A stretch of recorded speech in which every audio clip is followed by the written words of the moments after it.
की बात करते हैं तो पहली बात तो ये single source shortest path algorithm है। इसका मतलब ये कि एक सोर्स से मल्टीपल डिस्टेंसेस तक का हमको शॉर्टेस्ट पाथ फाइंड आउट करनी है। समझ लो कि सोर्स नोड है और जितने भी ग्राफ में और सारे नोड है उन नोड तक का सोर्स नोड से क्या शॉर्टेस्ट डिस्टेंस होगी। तो ये प्रॉब्लम डायक्स्ट्रा सॉल्व करती है। और याद रखना कि ये पॉजिटिव वेट्स के लिए काम करती है, नेगेटिव वेट के लिए काम नहीं करती है। ठीक है, इसके यूज़ केसेस हैं इसमें। बाकी अप्रोच है तो मोटा मोटा हम लोग हम तीन कंस्ट्रेंट्स रखते हैं इसमें, या तीन डेटा स्ट्रक्चर। तो पहला डेटा स्ट्रक्चर है कॉस्ट का, है डिस्टेंस का, सोर्स नोड से बाकी सारे नोड की कितनी कॉस्ट है रीच करने की। तो एक ये वाला डेटा स्ट्रक्चर होता है। दूसरा डेटा स्ट्रक्चर तुम्हारा विजिटेड का होता है कि क्या वो नोड हमने विजिट कर लिया है, अगर कर लिया तो हम अर्ली एग्जिट कर सकते हैं, ऑप्टिमाइजेशन का काम है। और तीसरा प्रायोरिटी क्यू क्या है। प्रायोरिटी क्यू में हम लोग नोड का नाम और उसकी प्रायोरिटी, उसका टोटल कॉस्ट क्या है उस करंट पहुंचने का, वो रखते हैं। ठीक है, ये बेसिक डायक्स्ट्रा है। एडवांस के केस में थोड़ा चीज़ें बदल जाती हैं। क्यों बदलती हैं उसका कारण बताता हूँ। इसलिए बदलती है क्योंकि कंस्ट्रेंट, नंबर ऑफ कंस्ट्रेंट बढ़ जाते हैं। बेसिक में क्या है कि केवल अभी वेट कंस्ट्रेंट है, एज का वेट। बट एडवांस में मोर कंस्ट्रेंट हो सकते हैं, जैसे कि नंबर ऑफ हॉप्स। तो ये भी कंस्ट्रेंट है, तो वो बढ़ जाते हैं। ठीक है, तो पहले हम बेसिक की बात करते हुए एडवांस में जाएंगे।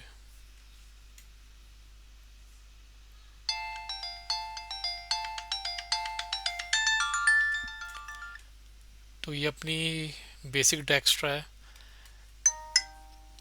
ठीक है, हमने एडजेसेंसी लिस्ट यूज़ करी है और हम एज ऐड कर रहे हैं, ये सब कर रहे हैं जो बेसिक चलता है। तो मेन खेल अपना चालू होता है मोटा मोटा देखा जाए तो प्रायोरिटी क्यू से। तो हम प्रायोरिटी क्यू में इनक्यू करते हैं सोर्स नोड। सोर्स हमारा ज़ीरो है, इंडेक्स ज़ीरो है और उसका वेट भी ज़ीरो है। सोर्स से सोर्स पे पहुंचना ज़ीरो ही है। ठीक है, तो यहाँ से स्टार्ट होकर हम पहला नोड डी क्यू करेंगे। अगर हमने ऑलरेडी विजिट कर लिया तो कंटिन्यू, नहीं किया तो उसका हम विजिटेड मार्क करके उसके सारे नेबर्स को एक्सप्लोर करेंगे और चेक करेंगे कि उसकी नेबर में पहुंचने की डिस्टेंस क्या कम है एग्जिस्टिंग से। अगर है तो हम लोग उसको अपडेट कर देंगे और इनक्यू कर देंगे। ये वर्ड जो डायक्स्ट्रा है वैसे ही काम कर रहा है जो नॉर्मल है।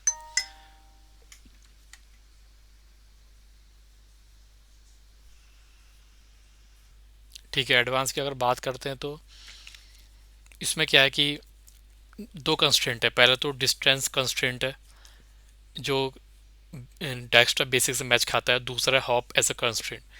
तो डिफरेंस क्या आएगा, पहला तो ये कि जो प्रायोरिटी क्यू है उसमें हम लोग हॉप भी इनक्यू करेंगे, सोर्स और हॉप। पहला डिफरेंस ये है। दूसरा डिफरेंस ये कि हम लोग डिस्टेंस एरे यूज करेंगे। तो इसमें क्या होगा, टू डी मैट्रिक होगी, node number and hop count. तो एक डिस्टेंस एरे यूज करेंगे।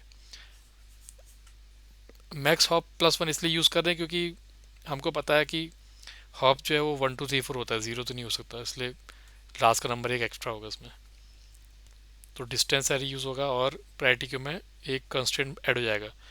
पर नोट करना है कि प्रायोरिटी क्यू में हमने वेट ऐड नहीं किया है। वेट ऑलरेडी ट्रैक्ड है, वेट यहीं पर ऑलरेडी ट्रैक्ड है। हर एक कॉम्बिनेशन के लिए नोड एंड हॉप, उसके लिए हमारे पास वेट स्टोर्ड है, तो यूनिक है। तो यही बात चेंज है। बाकी अंत में क्या होगा कि जब ये डायरेक्टर पूरी रन हो जाएगी, वाइल पूरा रन हो जाएगा, कंप्लीट हो जाएगा, तो उसके बाद हमारे पास ये डेटा स्ट्रक्चर बचेगा, डिस्टेंस वाला। तो सपोज मुझे वर्टेक्स 3 के लिए देखना है कि मेरे पास बेस्ट ऑप्शन क्या है। तो मैं वर्टेक्स 3 देखूंगा, उसमें डिस्टेंस 3 देखूंगा, 3 के सारे में चेक करूंगा। तो मैं इंडेक्स 3 के या सॉरी इंडेक्स टू जो भी रहेगा, इंडेक्स थ्री मान लिया, vertex three equals to index three, vertex zero बराबर इंडेक्स जीरो। तो वर्टेक्स थ्री के मैं सारे चेक करूंगा वैल्यूज। तो उसका स्ट्रक्चर कैसा रहेगा, वर्टेक्स थ्री के रहेंगे जैसे zero one two three four, zero मतलब मैक्स ऑफ बराबर जीरो, वन मतलब मैक्स ऑफ बराबर वन। तो मैं चेक करूंगा जीरो से लेकर के, सपोज मुझे मैक्सिमम फोर हॉप चाहिए, तो जीरो से लेकर मैं फोर तक चेक करूंगा कि सबसे मिनिमम वैल्यू क्या है, सबसे मिनिमम वैल्यू जो होगी वही मेरा आंसर होगी। तो इस तरह से ये काम करेगा।